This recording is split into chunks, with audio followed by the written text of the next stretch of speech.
Attacked so many times, death threats, I've been sexualized, I've been threatened, I've been so many things, and I've stood strong every single time. What's up, World Hoops fam?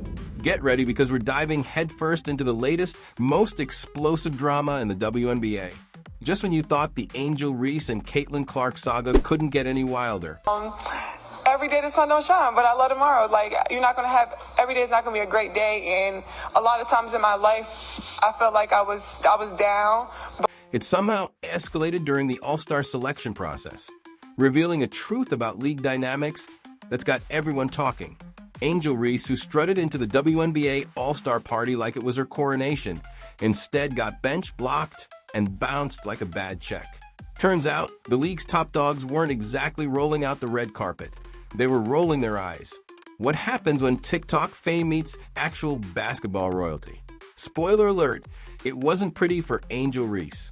From icy stares to full-on rejection in the voting booth. And you personally started the run that won this game. How do you find this in you each and every time to be such a winner? I'm a dog. You can't teach that. I'm going to go out and do whatever it takes. This is the AllStar Roast session Angel didn't ask for. Buckle up because the jealousy is real, and it's gloriously messy. The WNBA All-Star starters for 2025 were just announced, and the voting breakdown is absolutely fascinating and telling. For those who don't know, All-Star starters are determined by a weighted vote, 50% fan vote, 25% media vote, and 25% current WNBA player vote. Angel Reese finished 5th overall in fan voting among frontcourt players, which is a testament to her massive online following and the media hype surrounding her. But here's where the plot thickens. When you factor in all votes, she dropped to 10th overall. And among the media and crucially her fellow WNBA players, she barely cracked the top 10 for frontcourt players, ranking 12th. Yes, you heard that right. The players themselves rated Caitlin Clark higher than Angel Reese in the overall voting, and Clark, despite her recent injury, was the top overall vote getter, securing her captain spot. This discrepancy is screaming louder than a fourth quarter buzzer beater.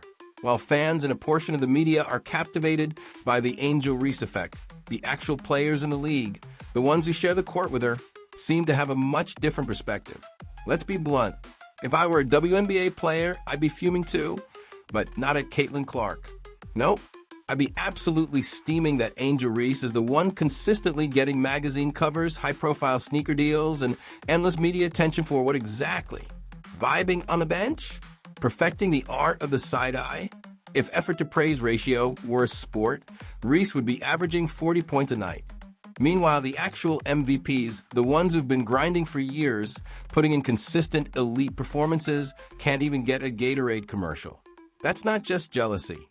That's Olympic-level salt from a league's veterans who feel overlooked and undervalued. There's this bizarre celebration of mediocrity going on where hustle stats and PR antics are seemingly more valuable than, making a jump shot consistently. Forget the fundamentals, just post a cryptic tweet, get a viral moment, and you too can be a household name. The problem is, the words from some jealous WNBA players do not match up with their actions. They say one thing, and then they go and do another. They publicly downplay Caitlin Clark's impact.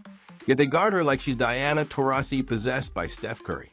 And I'm starting to wonder if that same jealousy, that same resentment is now building towards Angel Reese herself. Remember last season? The mainstream sports media performed mental gymnastics trying to prop up Angel Reese as running neck and neck with Caitlin Clark for Rookie of the Year. Okay. Oh, Mariah. Okay. Me and Brooklyn. What's your type? Yeah, let's talk Well, about that. I really want to see who you gonna pop I out love with. these combos. Angel Reese is the WNBA's version of the friend who shows up late to the group project, says one thing, and somehow ends up getting credit for the whole PowerPoint. And people are eating it up. She's on McDonald's bags, has her own podcast, and has even graced the Met Gala. She's transcending the sport, showing girls' femininity. My sister doesn't play basketball, but she knows Angel Reese. She also knows Caitlin Clark. But here's the kicker. Would Angel Reese be on a McDonald's bag if she wasn't a champion from LSU, not the WNBA yet, and averaging double-doubles? Maybe. But the perception that her off-court persona outweighs her on-court consistency is a huge point of contention for many, especially those who prioritize fundamental basketball. The resentment is thick, folks. You can cut it with a double-edged post-game interview. It's like watching a bunch of background dancers get mad that the spotlight isn't on them. Except the lead performer actually earned the spotlight with record-breaking stats and a game that truly changes the WNBA's bottom line. Not just TikTok clout and a semi-viral eye roll, but somehow Reese is being treated like the league's darling, while Clark is being fouled like it's open season and everyone forgot the rule book. If I were in that locker room, I wouldn't be jealous of Clark. I'd be downright furious at how someone can average solid but not elite numbers. With questionable shooting efficiency, Angel Reese's career field goal percentage is 39.6% and 40.6% this season, compared to Caitlin Clark's rookie season where she averaged over 19 PPG and shot around 39% from the field, including 32% from three despite high volume and constant defensive attention, and still be treated like she's the face of the revolution. Reese is getting crowned for playing mid-tier basketball in terms of efficiency, while Clark is getting mauled for being too good. It's like the WNBA's logic did a backflip and landed on his head. And here's the ultimate kicker. They know Clark is the only reason this whole league hasn't been auctioned off to a local rec center. Like it or not, she's the one putting butts in seats and eyeballs on screens. But instead of thanking her with a fruit basket, or maybe just not body-checking her every quarter, they've turned her into the villain. She's the outsider, the intruder, the newbie who dared to be popular, talented, and marketable. How dare she? They can't admit that without Clark, the WNBA wouldn't be on ESPN. It'd be back to fighting for a segment between cornhole championships and professional axe throwing. But sure, let's keep pretending Angel Reese being unapologetically her is the growth engine of the league. Meanwhile, the only thing growing are the memes of her getting swatted at the rim because her offensive game isn't as polished as her brand. And, oh, the interviews. Every time Reese opens her mouth, it's like a motivational speaker fell into a blender with a fashion blogger and came out dunking on logic. It's marketing sorcery. The girl's got more endorsement deals than consistent scoring outputs. Somewhere, a veteran WNBA player is watching all this and wondering if she should have just focused on building a personal brand instead of perfecting her left-hand layup. The league, though, it's eating it up because the narrative is easier to digest than the truth, that their long-time marketing failures were suddenly fixed by a white girl from Iowa who can shoot for the parking lot. Caitlin Clark is the only player pulling the WNBA out of obscurity by sheer force of will, one highlight at a time. Without her, the sold-out arenas become empty seats and echo chambers again. You know what would truly be poetic? If Clark got tired of being the WNBA's crash test dummy and just packed her bags for Europe. Because, overseas leagues wouldn't just welcome her. They'd roll out the red carpet, hand her a tax-free contract, and probably name a dessert after her. She'd be dropping 40 a night while sipping espresso in Milan. Clark could walk tomorrow, and the media storm would follow her, not the league. She's a storm. And right now, the WNBA is just a leaky umbrella pretending it's in control. The sheer inability to say, yeah, she's great and we need her, is mind-blowing. Instead, we get coded shade and passive-aggressive fouls. The league has turned into a high school hallway where popularity is punished unless it fits a certain mold. The media tried to crown Angel Reese amongst the best players again this season, and then she promptly went out and, frankly, stunk it up for a stretch. Now, she's had a couple good games as of late, but her field goal percentage is still down this year versus last. She's a worse shooter overall. Clark, meanwhile, she's the new girl who showed up with straight A's and a scholarship offer from every college. And everyone else is mad she's not sitting at the loser table. But the audience isn't stupid. They can see what's happening.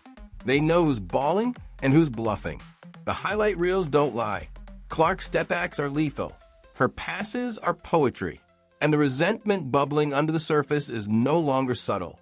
It's loud. It's bitter. And it's dragging the league down. Maybe if the WNBA put half the energy it spends on petty grudges into actual marketing, they wouldn't need to rely on Caitlin Clark as their last hope. Maybe if they celebrated her instead of punishing her, the whole league could rise.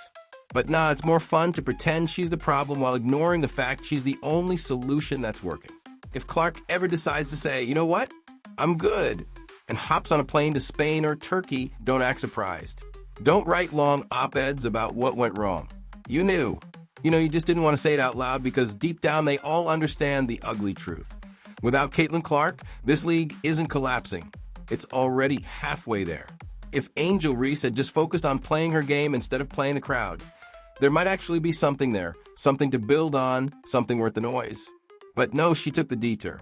She could have put her head down, sharpened her post-game, stopped fouling out like it was a daily ritual, and maybe, just maybe, been a force the league could actually use. But that takes grind. That takes humility. That takes not tweeting every time she gets subbed out for someone who doesn't average for turnovers per celebration. Instead, she built a brand off being defiant, not dominant. And now she's in the All-Star game not because of her stats, but because she's trending like a meme that refuses to fade. But let's address the real earthquake here. The Clark chaos. The greatest myth in the WNBA has officially been exposed. The myth of all myths. The deception of deceptions. La mentira de las mentiras for those who prefer Espanol. Or as fake gangster John Morant would say, the cap of caps. For the better part of 2, maybe even 3 years, the mainstream media has been trying to convince us that Angel Reese is a huge star. The same WNBA players who scoff and roll their eyes when Caitlyn's name gets mentioned are the exact ones guarding her like she's Diana Taurasi possessed by Steph Curry. They say she's just hype, but every time she touches the ball, it's like 5 players suddenly remember their defensive principles.